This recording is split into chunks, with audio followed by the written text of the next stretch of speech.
सभी साथियों को जय भीम। साथियों, तो आज हमारे बीच में है भाई पंकज अम्बेडकर, और आज हम उनसे जानना चाहेंगे कि अभी बिरसा मुंडा जयंती है, तो उस विषय में आप क्या कहना चाहोगे और किस प्रकार से बिरसा मुंडा जयंती मनाई जाएगी, और उन्होंने क्या समाज के लिए संघर्ष किया, उनके बारे में आप बताइए। सभी साथियों को सबसे पहले तो जय भीम। और बिरसा मुंडा की बात है तो धरती आबा बिरसा मुंडा के लिए एक बार उलगुलान उलगुलान इसलिए भी कि उनके जीवन का संघर्ष अंग्रेजों के खिलाफ, सामाजिक कुरीतियों के खिलाफ रहा। और संघर्ष की उस आवाज़ को सेवा जोहार उलगुलान। अगर बात हम बिरसा मुंडा जयंती की करें, जो कि अभी 15 तारीख को आने वाली है, 15 नवंबर 1875 की बात है जब बिरसा मुंडा ने जन्म लिया। और पढ़ाई करने के दौरान मिशनरी स्कूल में पढ़े, उनकी शिक्षा अच्छी हुई। उसके बाद उन्होंने माहौल को देखते हुए, उन्होंने चुनौतियों को देखते हुए अंग्रेजों से लड़ने का एक इरादा बनाया। उसके पीछे का एक कारण विशेष ये रहा कि जैसा कि हम सभी जानते हैं कि हमारा देश या हमारा वर्ग या आदिवासी समुदाय उस समय बीमारियों के प्रकोप, काला जादू, तंत्र मंत्र और तमाम प्रकार की समस्याओं से जूझ रहा था। जिस मिशनरी स्कूल में वो पढ़े, वहाँ जो भारत में जो मिशनरीज लोग आए, जो अंग्रेज लोग आए, वो ईसाइयत को बढ़ाने का काम कर रहे थे। और उन्होंने देखा कि जो आदिवासी समुदाय है बहुत गरीब है, बहुत छूटा हुआ है, बहुत अलग थलग है, कैसे उसको बरगलाने का प्रयास करें। और उन्होंने ऐसे प्रयास किए। उन्होंने ये बताया कि आपकी जो गरीबी है वो ईश्वर की इच्छा से है। उन्होंने ये बताया कि आपको जो बीमारियां हो रही हैं वो भी ईश्वर की मर्जी से हो रही हैं। देखिए कितने अमीर लोग हैं, उनको नहीं होती, आपको ही होती है। ये ईश्वर की इच्छा से हो रहा है। हमारे साथ आइए, हम आपको कपड़ा देंगे, मकान देंगे, रोटी देंगे, सुख सुविधाएं देंगे, लेकिन आप ईसाइयत को स्वीकार कीजिए। बिरसा मुंडा ने इसके खिलाफ भी आंदोलन शुरू किए, अपने लोगों को समझाया कि हमें धर्मांतरण नहीं करना है, हमें अपनी आदिवासी संस्कृति को बचाए रखना है, हमारी विरसायत को बचाए रखना है, आदिवासियत को बचाए रखना है। जल जंगल और ज़मीन के मुद्दे पर अडिग रहना है, चाहे अंग्रेज़ हो, चाहे और कोई जो भी बाहरी आक्रमणकारी है। अगर कोई भी हमारी जल ज़मीन को छीनता है तो अंतिम सांस तक हमको लड़ना चाहिए, क्योंकि धरती हमारी माँ है और ये जल और ये जंगल और ये ज़मीन, इसी से हमारा वजूद है, इसी से हमारा अस्तित्व है।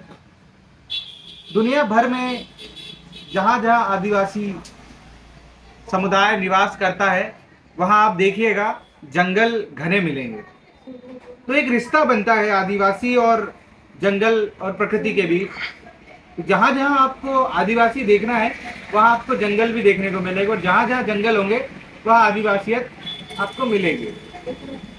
रही बात बिरसा की, बिरसा के संघर्ष की, तो आज के दौर में जब हम 15 नवंबर 2024 को बिरसा मुंडा जयंती मनाने जा रहे हैं, तो हमें ये तय करना होगा कि आदिवासी के मूल्य या बिरसा के जो मूल्य जो हमें वो सिखाना चाह रहे थे, जो देना चाह रहे थे, उन पर हम खरा उतर रहे हैं या नहीं उतर रहे हैं। जिन चीज़ों से वो दूर रहने की बात कर रहे थे, वो कह रहे थे कि आप धार्मिक प्रपंच में ना पड़े, है ना। आप बीमारियों को ये ना समझे कि ये ईश्वरीय प्रकोप है, आप उससे लड़िए, आप उसका समाधान ढूंढिए, उसका समाधान आपको मिलेगा। बल्कि ये मान लेना कि गरीबी ईश्वर की मर्जी से है, थोथा प्रचार है। तो बिरसा ने एक प्रकार से अंधविश्वास पर भी गहरी चोट करी है। दूसरी चीज कि जल जंगल जमीन को बचाने की जो एक उलगुलान की बात की है उनने, ये उनकी सबसे बड़ी सीख और सबसे महत्वपूर्ण सीख है, क्योंकि आदिवासी का अस्तित्व ही जल जंगल जमीन से है। जब जल जंगल जमीन सुरक्षित होंगे तो आदिवासी सुरक्षित होंगे, हमारी संस्कृति सुरक्षित होगी। झारखंड में पैदा हुए बिरसा मुंडा, जो कि अब बिहार और झारखंड का हिस्सा है और अंग्रेजी हुकूमत के दौरान कई सारी चुनौतियों का सामना किया।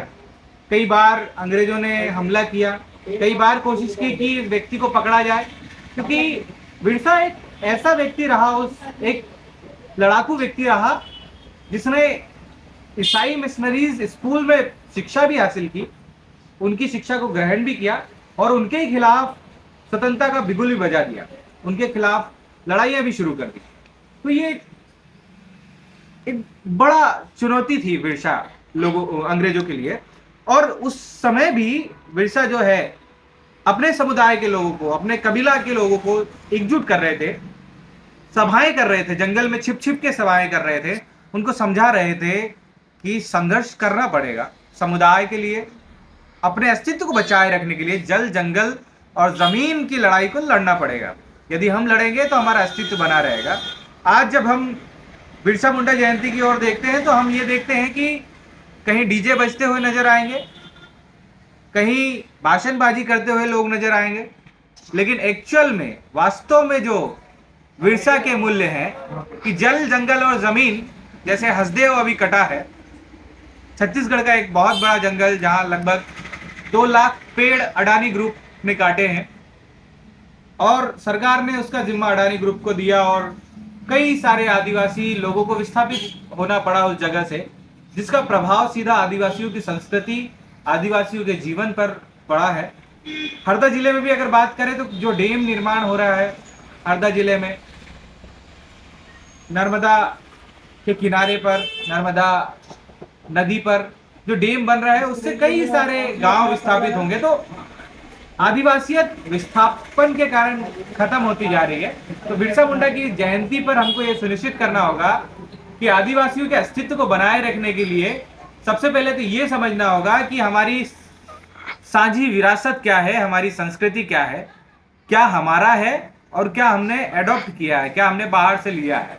आदिवासी युवाओं को जब हम भटकते हुए देखते हैं, हम जब ये देखते हैं कि पुलिस चौराहों पर उन लोगों के चालान काटती है जो लोग सिर पर पीला गमछा बांध कर आता है, सिर पर नीला गमछा बांध कर आता है, और जो व्यक्ति वनांचल से आता है, बहुत दूर से आता है, जो मजदूर होता है, जिसके कपड़े मैले होते हैं, जो मिट्टी के बीच रहकर काम करता है, ऐसे व्यक्ति का चालान काटता है।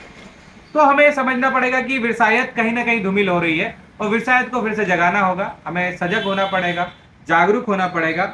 और इस बिरसा मुंडा जयंती की अग्रिम शुभकामनाएं आप सभी को, हरदावासियों को, मध्य प्रदेश वासियों को और समूचे दुनिया के तमाम आदिवासियों को जो बिरसा में यकीन रखते हैं, बिरसा के आदर्शों पर चलते हैं। जय भीम, जय संविधान, जय जवाहर।